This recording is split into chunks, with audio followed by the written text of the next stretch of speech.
Welcome to Backseat Directing, where we talk about movies, TV shows, comics, and more. We're your hosts, Andrew and Aaron. And today we are talking about Rogue One, a Star Wars story. 3, 2, 1, action.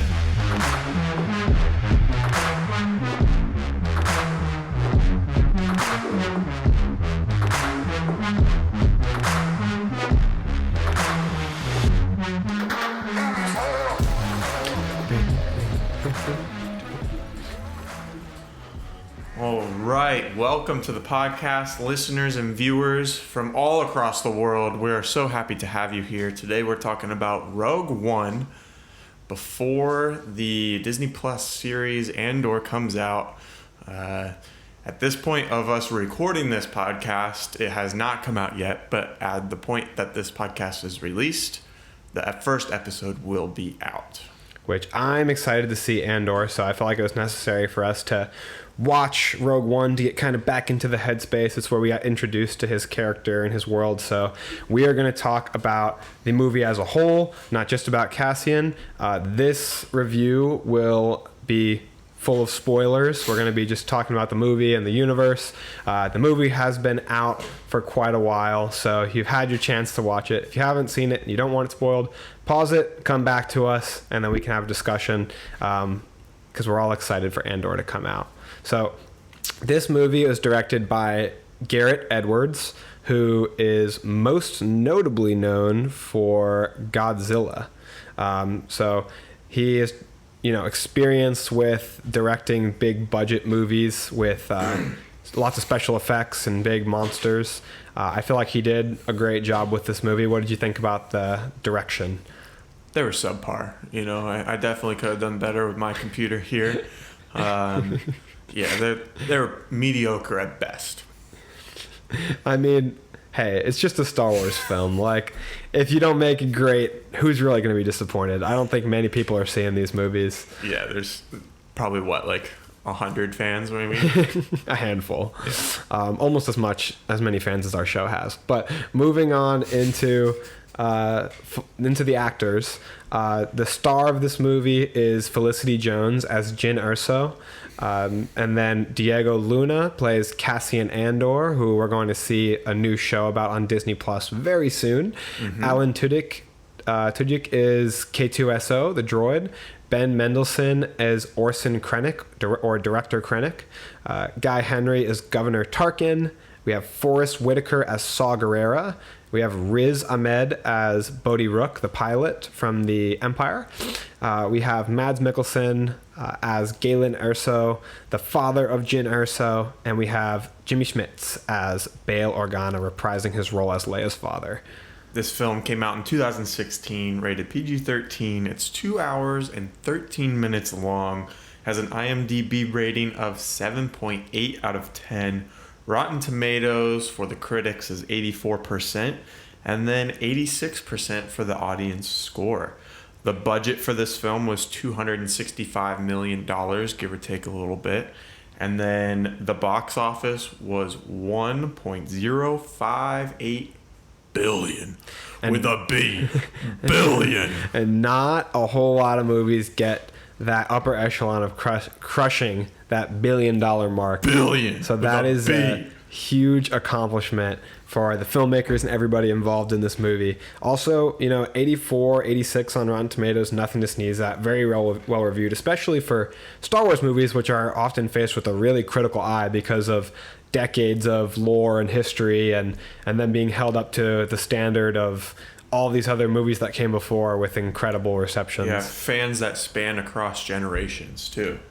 There's really Star Wars films that are made for everyone, and that have fans that are really big into the original, and then the generation that we grew up in with the prequels, and then now the newer trilogy that's coming out, or already came out, and now they're coming out with all these spin-off and one-off stories.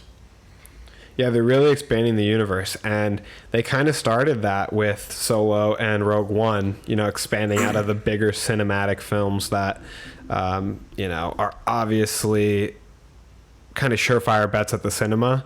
and stepping out into this world, which that's one of the things I love the most about Rogue One. I'll start off saying that Rogue One and Empire Strikes Back are my two favorite Star Wars films.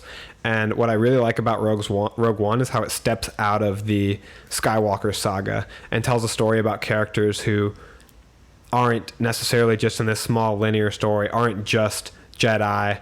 And I think that really plays to their strengths, because fans want to see Jedis, they want to see the Force and lightsabers, but I think that not having that forced this story to get creative and rely more on other techniques and other aspects of telling a story. Yeah, I think I'm kind of on the other side of the pendulum there, where to me, growing up, Star Wars was Jedi. So the fact that there is no Jedi in this movie, I wasn't as interested in it. I think this is one of those cases where this is a really good movie that just didn't hold my personal attention for whatever reason. I tried to get through this movie 3 times, but I think it was more so the timing of which I was trying to watch them, because I was like had to leave in the middle of it, and then the other time I was on the plane and we landed or whatever, so like I couldn't finish it. So the fact that I had got through it halfway through twice just made me not as motivated to watch the rest. So I think I need to give it another shot. But with that said, the cinematography of this movie is awesome. And the thing that sticks out the most to me is like the color grading. So cool. That end scene where on what planet are they on? When they're infiltrating to get the plans for the Death Star. So many different planets to go through. Yeah. They went through Edu, Yavin 4. I can't recall. It's one of those, but they're like on this like tropical beach, and the greens and the oranges and the golds, the colors just look fantastic. When I was watching this, I was like, man, the color grading is awesome on this movie, and it kind of brought me back into the story. And I don't always think of the color grading when looking at a movie, and it's an important part of the movie, but it's not very often that you recognize like, oh wow, this looks really good. Yeah, I was watching the movie, and when I was rewatching it this week, I was thinking, man, this movie looks great. It is so well shot. I wonder who the cinematographer is, because I didn't know off the top of my head. And when I searched it and it was Greg Fraser, I was like, that explains why it's so great. Tell us about him. Greg Fraser is the cinematographer for, a few movies you might have heard of. Dune, The Batman. He directed 3 episodes of The Mandalorian. He directed cinematography for Vice, for Foxcatcher, and for Zero Dark 30, and a whole bunch more movies and music videos and things like that. This guy really needs to find a job. Yeah, he clearly hasn't mastered his craft. I mean, just when you look at the fact that he's got Dune and The Batman on his record, and Rogue One, he's clearly out here crushing it. These movies are beautifully shot, and I think a trademark, like you said, of his movies are the contrast of these colors, like the shot in The Batman where he's lighting the flare and the bright red is shining against the darkness, is just like the way he chooses to choose a specific angle or color. And the specific thing that I feel like I noticed from Rogue One was the camera movement and the length that he held shots, and I started to pick up on a feeling from his cinematography right away in the beginning when we noticed the Galen and Jin frantically trying to pack up and escape. He's holding these short shots and on handheld camera, shaky cam, kind of moving around as they're panicking and frantically trying to escape because they know that the Empire is coming for them. And it kind of creates this beginning of the movie, the very beginning of the film. So it creates this feeling of like dread and impending danger and having to rush and move. And it just gives you that like speedy feeling, like, let's go.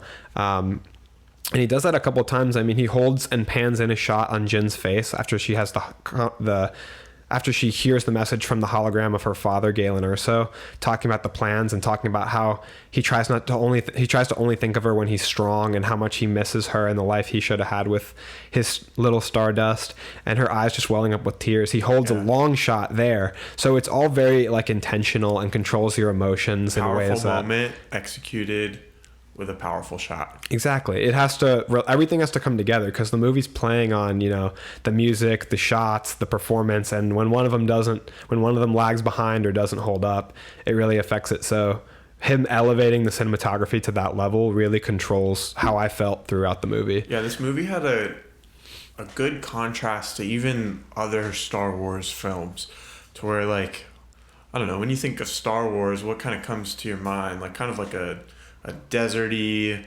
sand color, or a metal ship, like grays, whites, blacks. It's like space rustic chic. Yeah, very like dull colors. But then this movie is kind of on the other side of the spectrum, with bright, vivid wildlife and skies, like vivid blue skies, and they're on this beach. And Anakin wouldn't like the beach, right? Because he doesn't like sand. I hate the sand. Watching that. It's coarse. But I think that they do such a phenomenal job in a bunch of aspects of staying true to the original trilogy and the source material, while also mashing up with all this new technology and all these new abilities that they have now that so much time has passed. Because we see shots like when they pan into the big destroyer ship, and it kind of looks like the way they used to shoot with models, and it harkens back to that. Or we see shots inside the Death Star when they're firing the Death Star, and that green light, the aura, it kind of has the feeling of those old school special effects where they really kind of had to make things work with the budget they had in the original Star Wars. But they coalesce that so beautifully. Yeah. And then but it doesn't make the movie feel like it's out of date still. They coalesce it really beautifully, where it's kind of just lines up well with, here we have the most beautiful, kind of new age special effects with motion capture with K2SO. And then we also have kind of the mashup with that older style that still looks very visually stunning. It's just a different style. So they really blended them together well. And I saw an interview with the director, Edwards, saying that they used some of the more steady panning shots, familiar to fans from the original trilogy. And they also would use some of their style, some of these handheld, moving, shakier shots. So they intended to kind of have their own style mashed in with paying homage to the original style. Yeah, Star Wars is a unique franchise because they've spanned it over such a long period of time, and they haven't remade any of the movies. They've added to the story. So they've took a lot of elements from the originals and keep it around in their newer films to make it, yes, technology has gotten better, but they also take those older things to make it feel more cohesive across all of the movies. They used a lot of practical effects, especially on like the costumes of the different aliens and monsters and stuff that you may see. And even sometimes they move a little bit more stiff, and we're just used to seeing that in a Star Wars film. So we accept it. It's like, it's such a great way that they keep what we love most about Star Wars films and then add their own take on it, right? So looking at older Star Wars films, they had these beautiful backdrops that I see kind of being like one notable thing per film. Not that they only had one big backdrop per film, but I feel like they had one that they really would hammer in each film. So you've got Tatooine, the desert on A New Hope, and then you have Hoth, the ice planet on Empire Strikes Back, and then you have the planet with the Ewoks on Return of the Jedi, where you have this three: desert, ice planet, and then the forest. And a movie now like Rogue One, they have such a huge budget and so many skills and abilities. Like you said, they can throw in like a beach and all kinds of different environments in one movie. I really love when they go to the planet where Galen dies, and there's all these jagged rocks and mountains, and it's raining. I just think it looks really aesthetic the way that it's raining in this, rugged terrain, and you get the beach, and you get all these different areas with different colors and environments and styles. And part of the way that they made that possible was Greg Fraser and the director Gareth Edwards came up with this new not necessarily completely new, but it was the first time it was done this way. They developed a technique that they call Stagecraft, where they surround these actors with these giant LED screens, and it kind of pours actual light onto them so that they can film outdoor scenes or well-lit scenes in a studio. The other know what else you did that? What? The Batman. Hey, the man's a genius. Yeah. But you know what they say is so great about this too is the actors are able to play alongside the environment in their performance. Whereas if you look behind the scenes in Endgame, a lot of times they're surrounded by just green or blue backdrops. Being surrounded by the LED screens, moving parts allows the actors to see and kind of interact in their own mind with the environment of a beach or something like that, and not just imagine it. Yeah, and this kind of goes into the technology that was developed that Mandalorian uses, the volume, which is basically this big, huge screen that moves perspective with the camera. So like if you're not in the point of view of the camera, the background looks kind of all weird and disproportionate and stuff, but from the camera's view, it looks perfect. And they, like you said, one gives lighting and stuff, reflections and all that stuff onto the characters, but two, it allows the actors to see what's in front of them and react to the environment, opposed to like the prequels that were all just green screens and blue screens. And that's something that Ewan McGregor talked about, the difference between filming the prequels versus filming Kenobi that just came out recently, is that the sets were a lot more like visual, like he could see them and act with the sets and of course the other actors there. So it's kind of an easier way, or at least I would feel like would be an easier way to portray specific emotions and reactions to different things that are going on in the environment. So super cool technology coming from Star Wars. Yeah, I mean, Star Wars has always been groundbreaking in terms of like special effects and in terms of actually creating new technology and new film styles to film their movies. I mean, going as far back as the original trilogy, they literally created the studio of ILM, Industrial Light and Magic, and this studio is huge. Even if everybody hasn't heard its name, it's involved in special effects for so many movies and so many of the biggest. We can't even list them. We couldn't even. No. I mean, so many of and like they're a really groundbreaking company in terms of bringing the imaginary things that a writer has in their mind onto the screen for our eyes. I don't think people give enough credit to the lasting effect of Star Wars in this universe. Like, it is not common for a movie and a story to be able to last generations and generations and generations and have a big, huge group of fans and then another big, huge group of fans and then another huge, big group of fans that come in and enjoy this story and know so much about the story and like kind of dive into all the little details and fandom theories and all that stuff. Like, this stuff doesn't happen.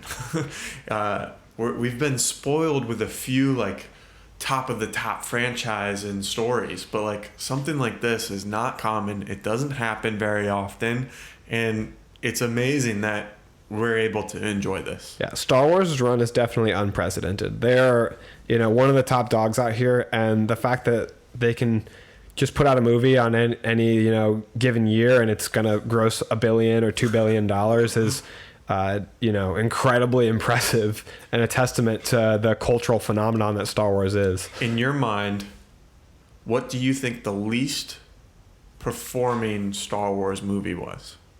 Box office wise. I would imagine it has to be Solo. Solo? I think you're right. I want to look it up and see what bad is bad. Even then, I have to imagine it's raking in hundreds of millions. But, I mean, I part of the reason I say that is because I didn't go see Solo. Did you? No. Yeah. They brought in $393 million with a budget of... They probably spent over $200 million. Tell me. A budget of $275. So they did not do that well for that one. Which is unfortunate. I mean, I'm sure that they put a lot of effort into that movie even still, but Yeah. I want to. You talk for a bit, and I'm going to look up what some of the other movies did and see how they compare. Let's see these profits. So one thing I want to talk about for this movie is its awards. It has a long list of awards, but I'm just going to stick to Oscars. So it was nominated for both Best Achievement in Sound Mixing and Visual Effects. So obviously, like I said, Industrial Light and Magic is always doing groundbreaking things, and they did so with this movie. But even just thinking of one shot, I watched a breakdown of a shot with Aaron's laughing at the budgets. I watched a breakdown. This is insane. I watched a breakdown of a shot, just the shot where Darth Vader appears out of the fog and illuminates his lightsaber. So much goes into it, thinking of one scene. So they filmed that scene with an actual lightsaber, not special effects. So when he lights the blade, there's actual light emanating from a prop that he's holding. And in order to have him accurately visible on the screen and to show his presence, they had to backlight him with red light, simultaneously illuminate him as the lightsaber lights up, and they had to surround him with fog into the scene in order to kind of separate him from the pure air. So there's so much difficulty that goes into the visual effects that we don't think about, and then it has to be edited and changed after the fact from a simple couple second shot like that. And this movie really takes it to another level through everything from the sounds of the droids to the lightsabers to blasters. They really crushed it. Yeah. So I pulled up all of the box office earnings for all the Star Wars movies, and it's crazy how much money they've made, even with a lot of them being not liked through certain fans. Like a lot of people didn't like the prequels, but now this generation that grew up with them loves them. Or even now the newest three, like a lot of people I've heard don't like them as much, but they brought in so much money. So I'll read it off real quick. So Star Wars Attack of the Clones, 1.07 billion. Oh my gosh. Star Wars Rise of Skywalker, 1.244 billion. We're just keep climbing here. Now we have Rogue One, which we already talked about. Going up to Star Wars Revenge of the Sith, my favorite Star Wars movie, 1.317 billion. And then we'll skip all the way to the top one.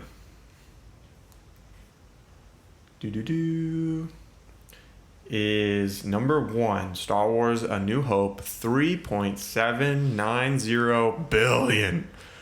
Jeez. Just something I was wondering about while you were saying that. I looked up how much that Disney does in retail sales for Star Wars products alone, and they do 2 to 3 billion total retail sales every year.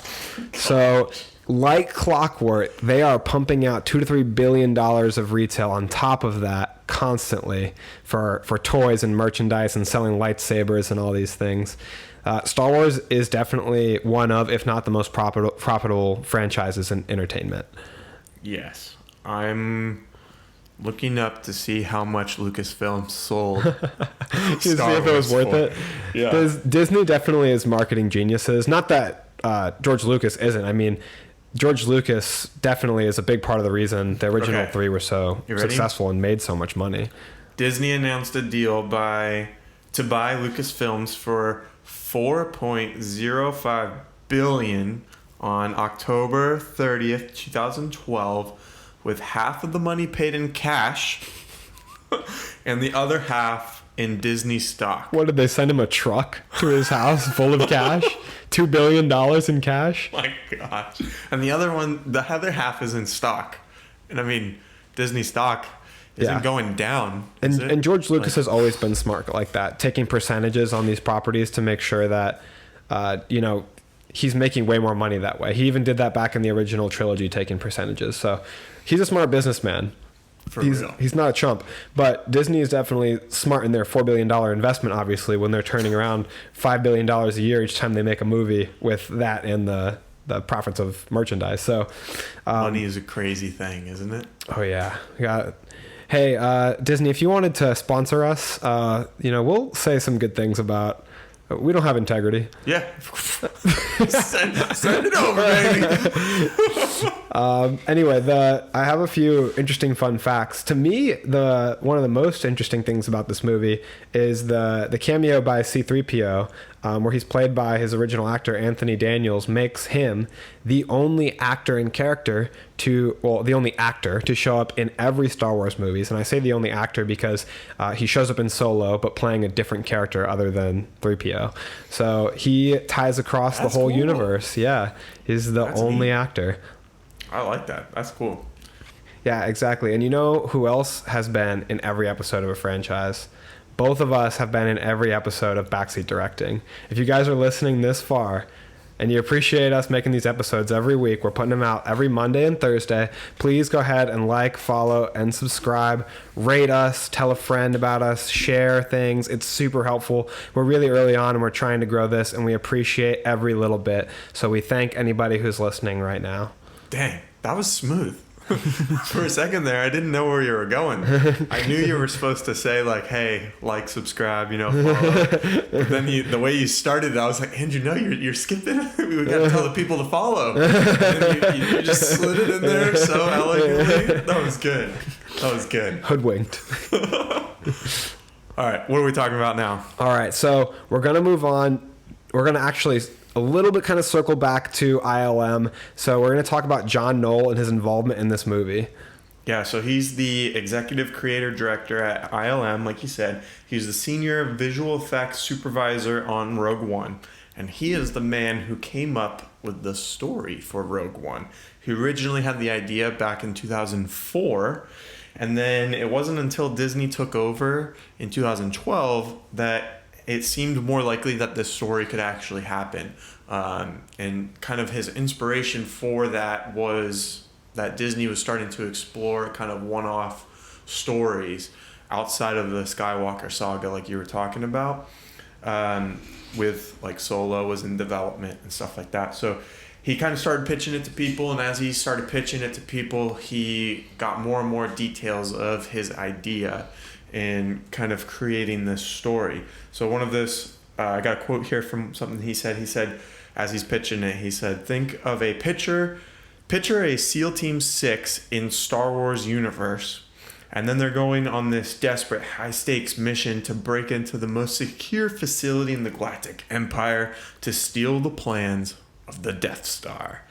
Such a badass way to describe the concept for this movie. I know. It makes the movie sound awesome. I would have been into that. I would have been like, how much money do you need? Right. So he ended up pitching that to Kathleen Kennedy, who is the president of Lucasfilms, and then the rest is history. They made the movie, and here we are. Yeah, I mean, I'm really glad that he campaigned for it. I mean, considering the fact that he had the idea since, what you said, 2004? Yeah. So he's been planning for this a long time, but I think this could be another thing that we can kind of credit to the MCU, since this movie's not made till 2016, so right. Or not released until 2016.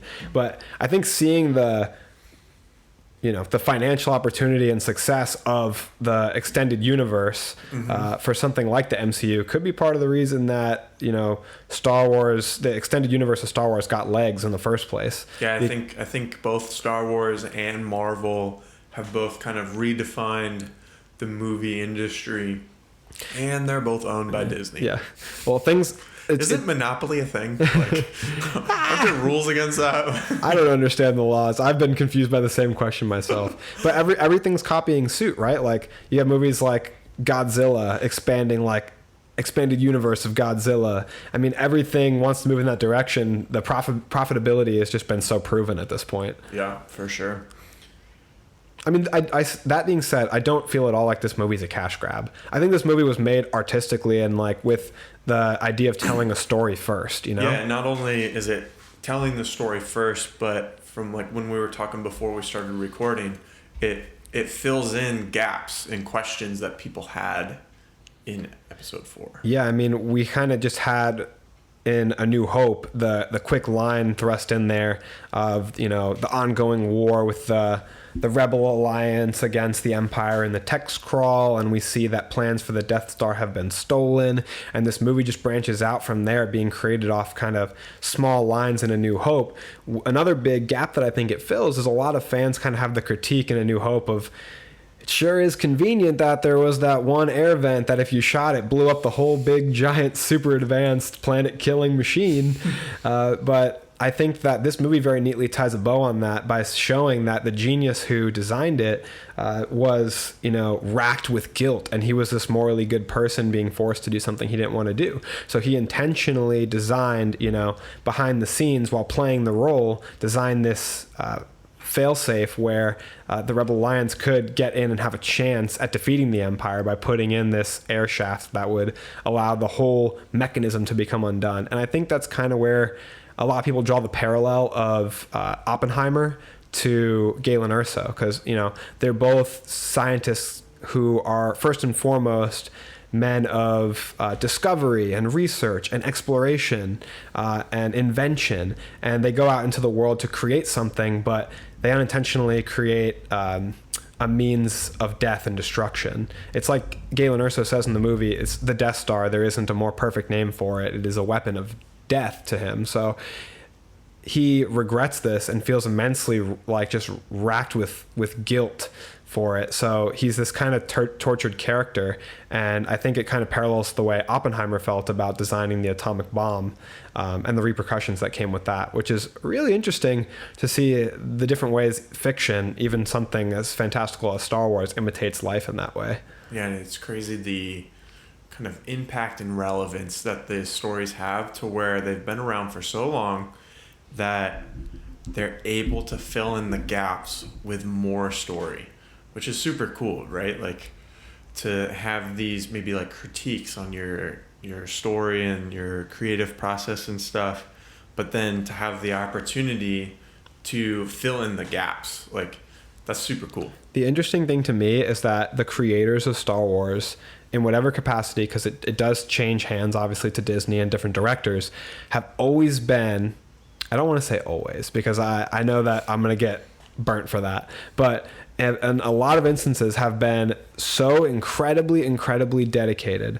They place the story of Star Wars into the hands of these directors and creators, and so many of them have been incredibly dedicated to keeping the continuity and the accuracy and everything logical and true and strong. I mean, in the Clone Wars, they go so far as to have Anakin Skywalker never interact with one of the main villains of the show, General Grievous, just to match up with one small line in one of the prequels where he says, "You're taller than I expected." Yeah, we're talking about the Clone Wars, the animated series. Yeah, exactly. They go through that much effort to make so that people won't complain about one line, because they know that they have steadfast fans who are interested in seeing everything line up in a good linear story, and they are appreciative of that. They work hard for that, you know? Yeah, and I mean, that definitely created a creative hurdle for the writers of the Clone Wars animated series, you know, from that one little itty bitty line, they had to kind of dance around them meeting each other in the show, which is a super cool detail of the show. I made a small list of the things I like and didn't like. We kind of already talked a lot about the cinematography and the set design and all that stuff. The second thing on my list that I have that I like is Darth Vader's cool. Yeah, let's step into our backseat directing stage, and you talk about one thing that you like. Why is Darth Vader cool? What is special about him in this movie? Just his presence of power. You know, like, he walks into a room and everybody knows he's in charge. I made a note when I was watching the movie that the shot where Darth Vader's talking to Krennic, he's really like kind of demeaning him. Mm-hmm. They take a shot from over Darth Vader's shoulder, and Darth Vader is always like imposing and tall, you know, over 6 foot. But this shot especially creates the feeling that Krennic is just small and weak and powerless before him, and kind of Krennic can't even really raise his head fully to meet Darth Vader's gaze because he's this powerful, ominous presence. And that's something they do so well in this movie, especially by adding one of the most epic lightsaber fighting sequences of all time with Darth Vader at the very end. Yeah, I love how he is so like nonchalant about it. You know, he's just zoom, zoom, zoom.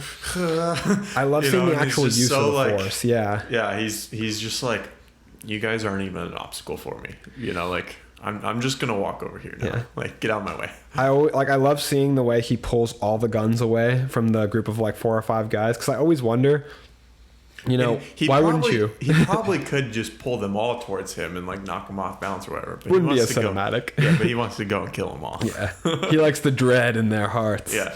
And did I mention earlier that I like capes? No, not yet. No, I didn't? I don't think you said it on here. Well, I really like capes. And Darth Vader's cape obviously looks awesome. I think director... the movie Gareth Edwards? No, the guy that he was just talking to. Oh, director Krennic. Yeah, Krennic. I love his costume where he has it's like a cloth, you know, it's like attached to his shirt, you know, and it falls down in the cape behind him. I think it looks so cool. I was telling Andrew before we recorded, that's why I mentioned that I like capes, that I really like cloth simulations or like dust trails behind a ship or a moving car or something. Mm-hmm. Just like the cause and effect of movement, I think is really cool, and capes are a cool aspect to capture that movement. And something with this too, like with Krennic and probably even Vader in these scenes, is that their capes are real, at least for most of it, to where it's not just a simulation digitally. So it just looks cool when they're walking and their cape's flowing behind them. And the other person who has a cape and ties into all this is Saw Gerrera, who I think is really interesting. Watching this movie, again, I kind of saw a parallel to me between Saw Gerrera and Darth Vader, which I think that I really believe that the filmmakers were trying to draw towards us through his breathing apparatus. The sound is very similar to Darth Vader's breathing.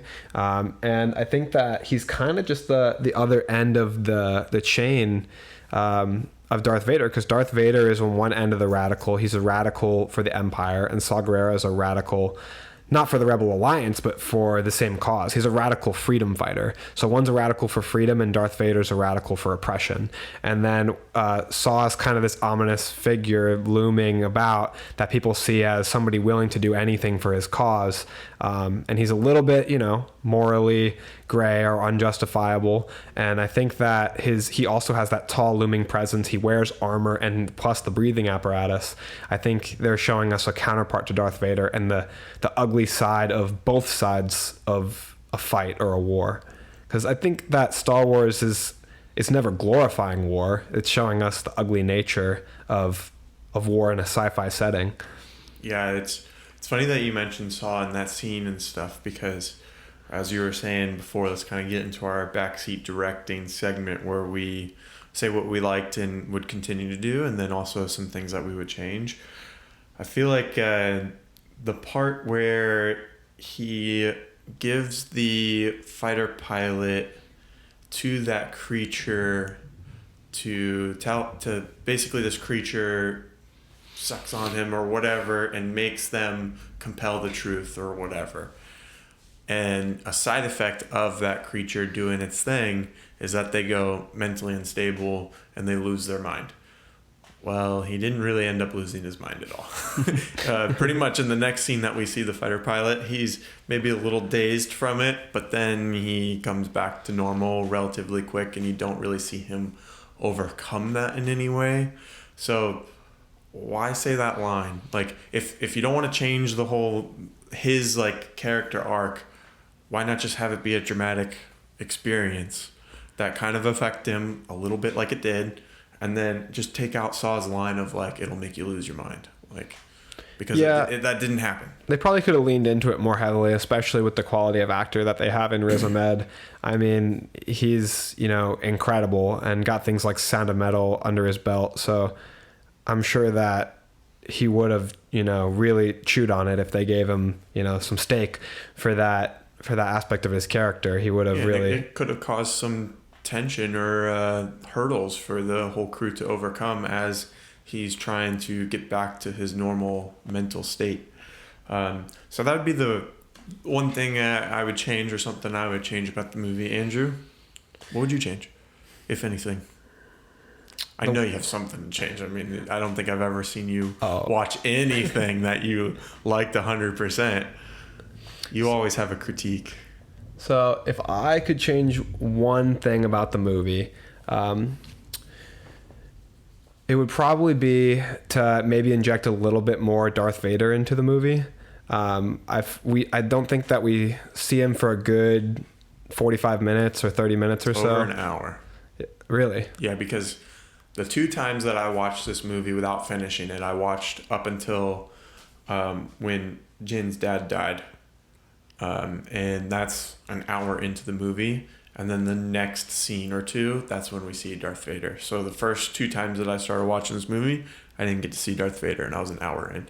To me, the Ben Mendelsohn's character of Director Krennic is, I think, a great character. I agree. But I don't think anyone's yearning to see him on screen in the same way as Darth Vader. And Darth Vader... Well, Darth Vader's a lot more developed.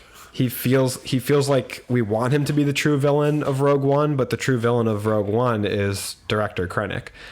So I would maybe just tip that scale a little bit. The parts we get of Darth Vader do hit incredibly hard because of... Do you think they would hit as hard, though, if he's in it more often? Yeah, that's kind of what I'm trying to say, is that I think that the sparing use of Darth Vader does make it kind of very impactful. Yeah, especially if they're trying to stay outside of the Skywalker saga. Yeah, my things I would change are probably also kind of nitpicky. If I had to pick, I could say one other thing, in that I don't really understand why Saw Gerrera stays behind at the end of the movie. I can kind of go with my imagination and say maybe end of the movie. No, I'm sorry. Middle of the movie? When he dies, yeah, in the middle of the movie. I kind of go with my imagination and say maybe he was saying it was the end of his time, kind of anyway. Old. Yeah, he said, yeah, he was kind of saying he was at his end. He wasn't feeling good, But I wish he had said an additional line I'll slow you guys down. I can't keep up. I can't run anymore I used to. Why he stayed back. Or I want to just something deeper. I won't leave this place. This is where I'll take my last stand. If he had some reason to stay there was something to do. Something that he had to keep some kind of gate open for exactly them to fly out of. And he was sacrificed himself. And he's would only do it for Jyn because he sees her as kind of a daughter. Right. And that would be kind of his way of making up for the fact that he abandoned her, the conversation they just had. But he doesn't really make up for that. He just explains himself. That would have been cool. Now that we're actually talking about that more, that would have, I think, elevated the story. Because I've seen Saw and it would have made his death more impactful. Yeah, I've seen Saw in other things. Mostly I remember him being in Jedi Fallen Order, the video game that I played. Mm-hmm. And I'm always just kind of well, there's Forrest Whitaker. There's not much for me in terms of the character of Saw Gerrera. I do like Forrest Whitaker, but yeah. I think that's kind of part of it. So I don't really understand him in the way that I wish that I did. But we've touched on plenty of things that we would keep the same, but just to revamp them, I would keep the balance that they have between a serious dramatic tone and then their brevity and comedy. I think K2SO is incredibly good comic relief and one of my favorite droids. I would definitely keep the action, the cinematography the same. Their use of music and sound effects really pulls everything together. So it's a really amazing film in my opinion. I have 2 things that I would maybe change. Okay. One of them, Fire. I don't know exactly what I would do to change, but again, this is kind of maybe more of my personal experience, is that the first hour was maybe a little slow or confusing. And again, it could have just been the situations of the times that I was actually watching. You're also watching Star Wars 3.5, so it gets kind of confusing if you haven't just watched all the other movies in order or anything like that. Mon Mothma is a character who's in another movie. Bail Organa is Leia's adopted father. If you don't necessarily have perfect recall. Star Wars movies can definitely be hard to keep track of with all the confusing names and character names, planet names. Yeah. So that one I don't necessarily have any like fixes for necessarily. But then there's another one, and I think this critique kind of falls across all Star Wars movies, is the power of their blasters, their accuracy, and then like the effectiveness of the stormtroopers' armor. There's a time early in the movie where they're like in a hallway, and on either end there's like 5 stormtroopers, and I'm wondering how it's not a hallway, but it's like a small corridor in the village, and I'm wondering how none of these stormtroopers can hit Jyn or Cassian. And I know it's like a running joke in the Star Wars universe, but there's only so much space to miss. I know, and like I feel like since it is kind of a running joke, they keep it in. But every time something like that happens, it takes me out of the story. Like the one that really stuck out to me is that Krennic got shot in the shoulder by the Jin's mom, and he's just like, "Ow," you know, small blaster. And then in the next scene, Andor shoots 2 stormtroopers, and they both like fall to the ground dead, and they're wearing full uniform armor. It's like, is his blaster that much stronger than the one that she used to shoot Krennic? Like, it just doesn't make any sense. And then I don't know why they wear such clunky armor. If none of it works, it doesn't block like blasts from anything. It doesn't block lightsabers. Even in the final battle, when they're on that like beach of whatever planet it is, they're sometimes shooting them and they fall in one shot.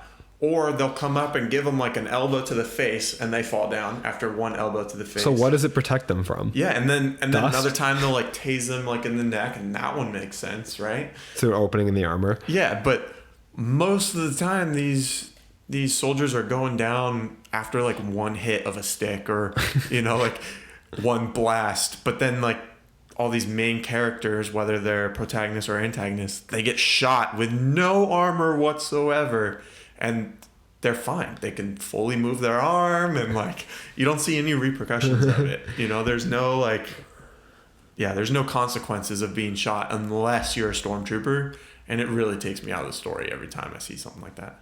But speaking of getting hit with a stick, one of my favorite things about this movie and favorite characters is Chirrut Imwe, and Chirrut Imwe is really interesting because when they first reference him on the screen, Cassian refers to him and Baze as members of the Guardians of the Wills, and this is actually part of one of the original names for the Star Wars franchise. So a lot of people might not know, but when George Lucas was writing the original draft for Star Wars, it had tons of overly convoluted names. Like one of the names was like the saga of the saga of Anakin Starkiller, told through the Journal of the Wills, Part 1, the Star Wars story. It was like 15 words long. Like you can look this up online. It's true. Like a summary of the movie within the title. Also, the last name used to be Starkiller instead of Skywalker, which is very interesting. But the Guardians of the Wills. Could you imagine if he went with that? Like it would have just been a household name. Would the movie even be successful? We would have if been you just like change one detail, Skywalker. Like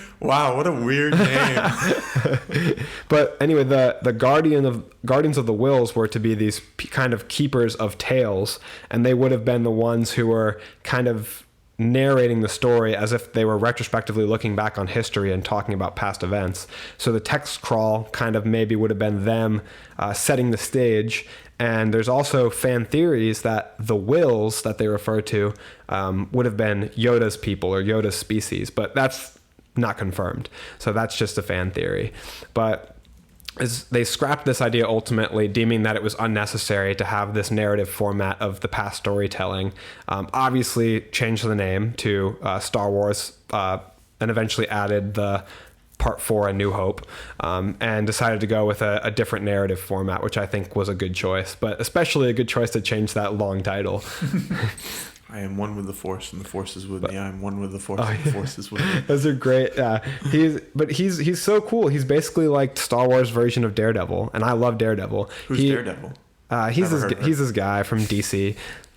I know he's from Marvel. I'm just kidding. But Chirrut Imwe trusts wholly in the Force and believes in it as a concept where we know at this point in the story, also kind of in the Mandalorian area of timeline as well, people kind of doubt the existence of the Force because all the Jedi have been wiped out. But he kind of is, although he's blind, sees with the Force and uses it to move. And this epic moment when he walks out using the walking stick towards the stormtroopers, and he just starts dodging blasters and swinging and hitting them. And little does he know he didn't even have to dodge. They would have never hit. Those are the only ones that are on target, is the ones somebody's about to dodge. But he's such an incredible character. Just his devotion to his kind of religious devotion to the idea of the Force, and how he kind of speaks through it in prayer, and how he kind of senses things. Like he senses that Cassian's about to kill. He senses a darkness around him when Cassian's planning to shoot Galen Erso. He's such an incredible character in addition to this film, and his actor actually had the idea, from what I've read, for his character being blind. That is true. I watched a behind the scenes video with that as well. What an incredible addition to the movie. His name is Donnie Yen, the actor who plays Chirrut Imwe. Apparently he's a big time actor in China. Yeah, he lives. The other Chinese guy. What's his name? I'm not sure. With the beard. I'm not sure. Oh, the character's name is Baze. Yes. But Donnie Yen lives in Hong Kong. So yeah, he's an actor in China. But so glad that he was cast in this film, and he did such an incredible job. Think about if he didn't add that to the character. It completely changed the way I perceive Chirrut, and I think it really elevated the character and made him way more cool and interesting. Yeah, it's cool how actors sometimes get to add their own little twist and take on characters. Sometimes it hits really well, and sometimes it doesn't. Aaron's talking about Thor: Love and Thunder right now. He's subtweeting Thor: Love and Thunder. I don't know what you're talking about. That's a fantastic movie. I love every minute of it. I wish it was 4 hours long. Oh yeah, I'm sure you'll get it. I'm sure you'll get that cut. But I think that K2SO is really incredible. He's one of my favorite droids, and I wanted to ask you what you would say are some of your favorite droids in the Star Wars universe. I feel like mine are pretty cliche. R2-D2. Can't go wrong. Yeah. I also like R4. Obi-Wan's version of R2-D2. Pretty sure that's his number. I believe so. And then I do like K2SO. Yeah. That one. My all-time favorite droid is from Star Wars Jedi Fallen Order. Cal Kestis' droid, BD-1. I love BD-1. He's so cute and funny and cool and dynamic. K2SO. I forgot about him. I've only played a little bit of that game. He's great. You'll love him so much the more you play it. Yeah. But he's such a little personality without ever being able to speak. I mean, K2SO has the benefit of being able to speak. But I think K2SO has so much personality injected into him from Alan Tudyk, and I hope I'm pronouncing his last name right. But he has so much, like, he has a human level of personality into him. His sarcastic nature and just like his witty kind of banter and personality in a droid, I find so enjoyable and so funny throughout the whole film. Plus his relationship with Cassian, like when they all leave the ship, at one point he says, why are they leaving? If Cassian comes back, we're leaving them. But he's not leaving Cassian, you know what I mean? Because it's pretty great when the droids have that bond, with one another. And then I think I'd also, in my top 3, have to put R2 because he's just so iconic. Right. I think something that I enjoyed about this movie, another thing that I enjoyed, is everyone dies. Well, they closed the loop on the story, yeah. Right, that's what I'm saying. Like, the story has an ending, and it also has an explanation of why we don't hear of these characters moving forward necessarily, or see them ever moving forward. So I thought that was an interesting touch, and I didn't expect it to happen, like, when the movie first started, So, played with your emotions a bit. Yeah, I feel like if you Google Rogue One, why, it would fill in, does everyone die? And, yeah. The reason makes perfect sense. I mean, these are prominent characters in the rebellion. You would have fans obviously asking, where are they in the original trilogy? Why, this movie takes place days before A New Hope starts, because Leia gets those plans in the beginning of A New Hope. And just to close the loop and make it make sense. They tied the knot. Yeah, perfect. It was necessary. It was necessary in order for those lingering doubts to not be there. It made the story sad and emotional, and I don't have any problem with it because I think it made sense. And even though they killed off all of these characters, we still get to see Cassian in the new series Andor that's coming out on Disney Plus. At the time of this podcast being released, the first episode's already come out. It already has aired on September 21st, 2022 on Wednesday. We probably will have already watched the episode by the time anybody might be listening to this. For sure. I believe you had something to say about the acting. Yes, I wanted to talk about part of the reason I'm excited for Andor, which is something I honestly didn't even remember until I just rewatched Rogue One this week. But what an incredible performance that Diego Luna gives in this movie. He is a really great actor.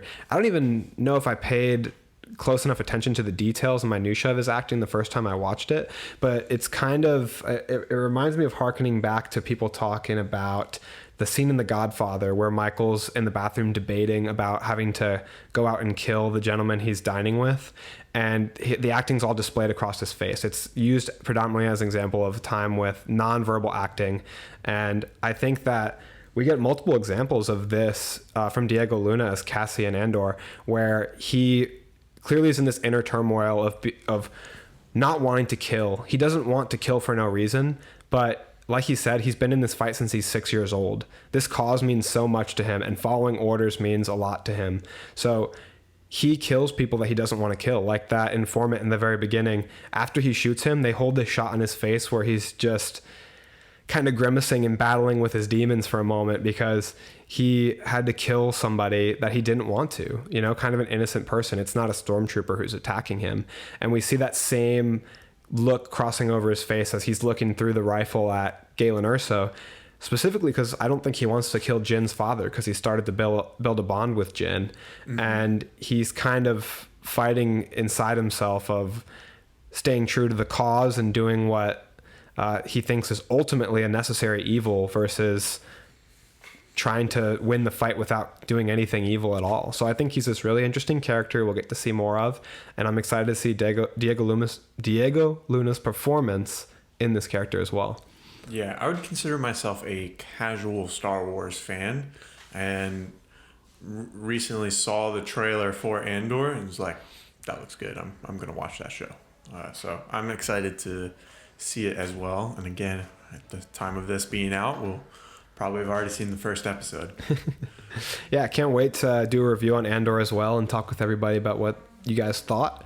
Don't forget to like, listen, follow, rate, share on any and all platforms. We are on YouTube, TikTok, Instagram, Spotify, and Apple Podcasts. We post videos every Monday and Thursday.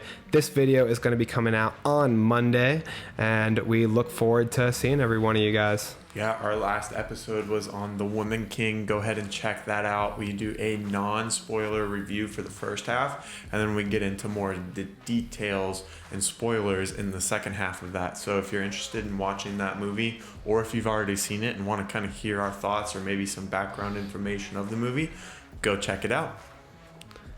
Thanks again, and that's a wrap.